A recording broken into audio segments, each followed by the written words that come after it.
নমস্কার, ଆପଣ ଦେଖୁଛନ୍ତି ଓଡ଼ିଶା ପ୍ରୋ। 2024 ମସିହାର ବିଶ୍ୱବ୍ୟାପୀ ଚାକିରି କ୍ଷେତ୍ରରେ ଏକ ଭୟାବହ ପ୍ରଭାବ ଦେଖାଯାଉଛି।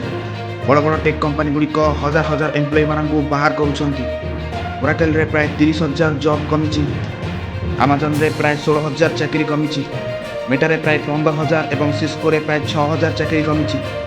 ଟେଲିଫୋନିକାରେ 5,000 ଜବ୍ ଏବଂ ବ୍ଲକ୍ କମ୍ପାନୀରେ 4,000 ଜବ୍ ଏବଂ ହ୍ୱାଇଟ୍ ଟେକ୍ ଗ୍ଲୋବାଲ୍ କମ୍ପାନୀରେ 2,000 ଜବ୍ କମିଛି। ସେହିପରି ଆଲକାସିଆନରେ 1,600 ଜବ୍ କମିଛି।